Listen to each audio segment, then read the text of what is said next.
So what I'd like to do as a beginning is to give you some sort of sitting instruction.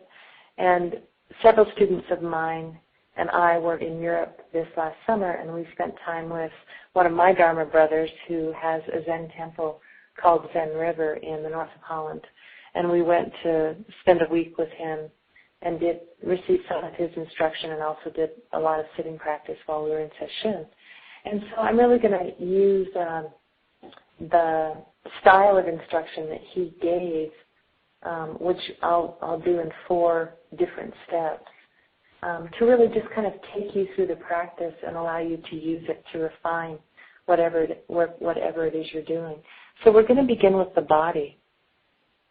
So what I'd like to do is invite you into a sitting posture, either on the ground or in a chair. If you're sitting on the ground, it's really important that your knees are below your hips. Because if your knees are below your hips, then you can stabilize the base of your body. And because of the stability of the triangle between your bottom and your knees, there's an opportunity for your spine to simply float upward. If you're sitting in a chair, then your feet should be flat on the floor. And again, you just find the stability of the posture. So what I'd like to do is invite you to find the sitting posture and then just to sway with your pelvis side to side until you kind of can feel how your pelvis articulates when you shift the weight from one side of your buttocks to the other. Just feel that kind of lateral movement in the pelvis. Pelvis is extremely important in the sitting posture because there's a lot of subtlety in the articulation of the tailbone and of the pelvis and of the entire abdomen. And to some degree, finding balance in the abdomen and the pelvis and the sitting at the bottom is really the key to a stabilized sitting posture. Now I'd like you to move your pelvis back and forth. So you've moved side to side, and now you're going to move back and forth, and you're going to locate the kind of intersection of those 2 movements, which should be a couple of inches below your belly button. Just side to side, back and forth. Find that center point just below your navel. In Chinese martial arts referred to as the Tantian, or it's just the larger area is often referred to as the hara. And it's really this area where, this whole area of your gut where there's a lot of vital energy. So I want you to find that midpoint and then just allow yourself to relax into that midpoint.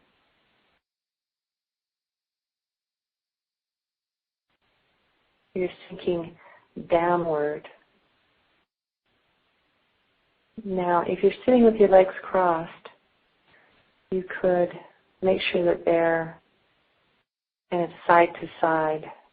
In other words, that your legs are not putting pressure on each other, or that you could sit with one knee in the crease of your hip, which is called a half lotus. Think into that.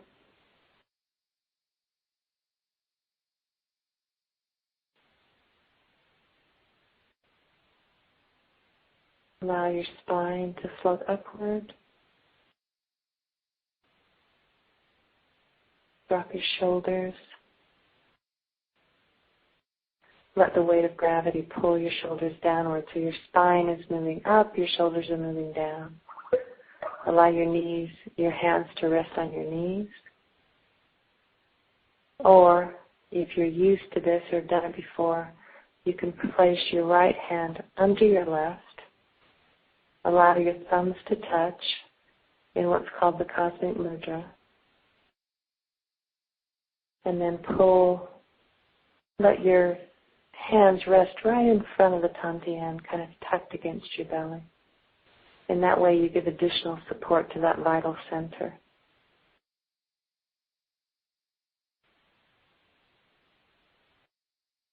Allow the breath right now to simply be natural.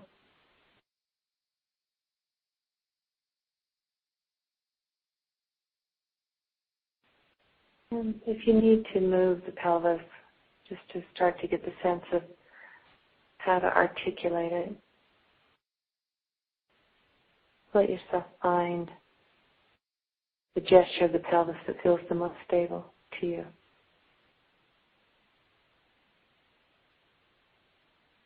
Relax the back of your neck. Relax your jaw. Place your lips together with your tongue resting on your upper palate, making sure that your teeth are not clenched.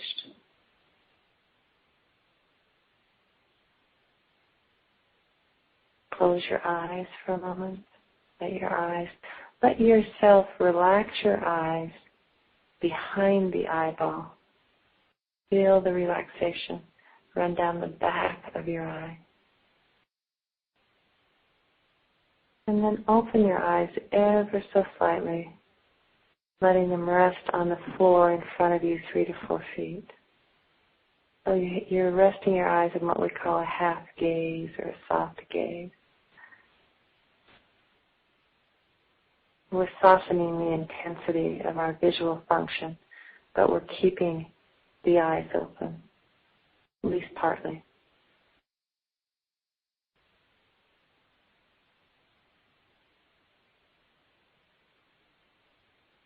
Imagine a string extending upward, and again lifting the spine and the neck a little bit taller.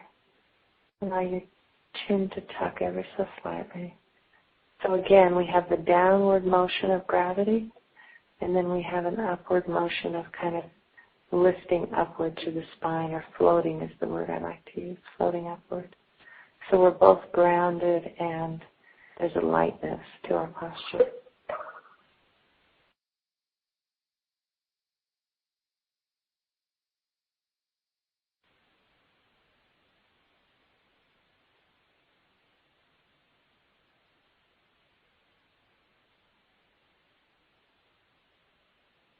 You're probably already aware of your breath, but I'd like to invite you to take 1 or 2 cleansing breaths. Go ahead and take a deep inhale and a relaxing exhale.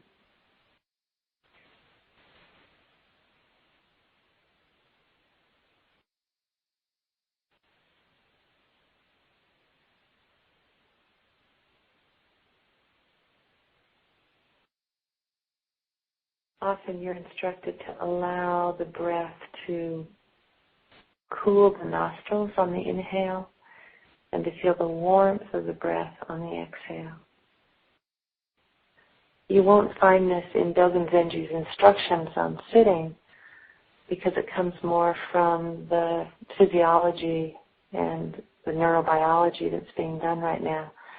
But there are 14 different qualities of the breath. The 2 that are most important in regulating the breath are the duration, meaning how long or how short the breath is, and making sure that the inhale and the exhale are the same length. And there's also the evenness or the smoothness of the breath. So if you let yourself breathe evenly and smoothly, you will immediately stop the production of cortisol, or the stress hormone in your system. So I'd like you to become aware of your breath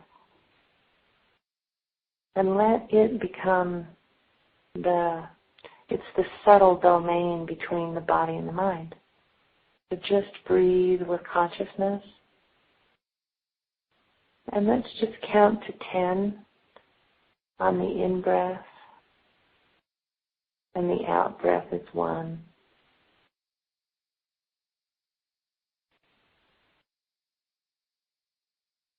The in-breath and the out-breath is 2. Count to 10 and then start over. And really what's happening here is that we're moving, using the breath to develop concentration. The counting of the breath is only to start to regulate the breath and to bring some concentration. So we'll do that for just a few minutes.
now that you've started to stabilize the mind, so we're just going to practice for a few minutes just simply following the breath. So what that means is as thoughts arise or as emotional textures appear or sensations in the body make themselves known, we're simply going to note them and allow them to dissolve on the out-breath. So the body's stabilized, we've connected to the breath, we're beginning this process of concentration, so we're simply going to observe as thoughts arise or as emotions, bodily sensations arise, and we're simply going to allow them to come, and on the vehicle of the breath, just to be let go of, so that the out-breath serves like a big wave that just every time the breath goes out, you allow the thoughts, feelings, sensations to go out as well. So we're developing the quality of concentration, and we're relinquishing our attachment or our fixation to the mind. So we're going to just do this for about 10 minutes.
practice of just allowing thoughts to be released on the breath is a really, it's a kind of a preliminary practice just to help us establish our concentration.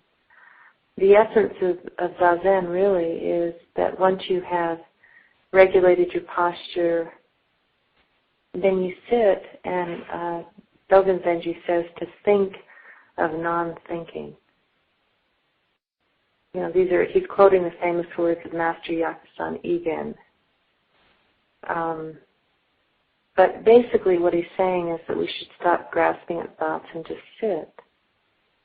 Mazumi Roshi says that the unconditioned state is a state of non-thinking. So what is the unconditioned state? So it's important not to hold on to your ideas, your opinions, emotions, all forms of thinking. So we have plenty of time during the course of the day to think and to ruminate and to contemplate. But when we actually sit on the cushion, the practice is really to let go of these ideas and to cultivate this unconditioned state of mind. And this is what Dogen Zenji refers to as the state of non-thinking, to sit in that state. He says don't even think of becoming a Buddha. Don't try and become enlightened, because that itself becomes a hindrance. So it's not that we're denying the functioning of our mind. We don't want to create an adversarial relationship to our mind. We don't want to get in the business of chasing our thoughts away or getting angry if certain thoughts recur. But rather, we're identifying with awareness. We're allowing the thoughts to come and go, and we're not identifying with them. Our thoughts are conditioned. Our thoughts are born of our situation, our way of thinking, our belief systems, our worldviews. So what we have to do is learn how to identify with this pristine quality of awareness that is simply present, and as Ken Wilber would say, has always been present, is ever present. And the more that we identify with, the deeper we can start to see into the sort of natural completeness of our life as it is, which is a different matter. So I'd like us to just sit for a few minutes as non-thinking. Don't trouble yourself over it too much. We'll just sit for 5 more minutes. Don't trouble yourself, but just sit as non-thinking, allowing, again, thoughts to go. But you're creating a bigger space. You're not working quite so diligently to release the thoughts with the out-breath, but you're just allowing the thoughts to come and go and identifying with non-thinking. So let's just try that for about 5 minutes.